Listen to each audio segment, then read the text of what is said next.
खन्थाइनि मुं बिलिफां समाव खन्थाइखौ सुजुदों फोजाखां बसुमतारिया। बिलिफां समाव। बिलिफां हरनि उन्दुस्रि हाबनाय समाव गोसोआव बायदि मैया सिमां नों आरो आंनि गंसे नखर सोरजिनायनि गोरोबनाय मोननै गोसोखौ गोजोनै दोनदो मेसेबलाङा गोसो आरो मेगना।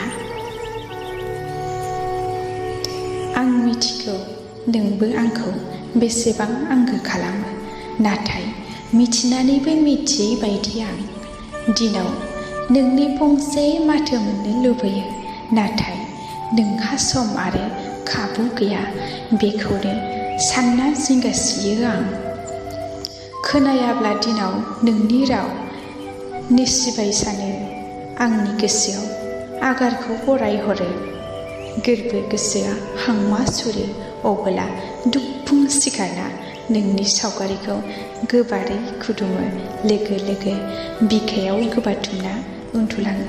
खन्थाइया एसेनोसै। गोजोन्थों।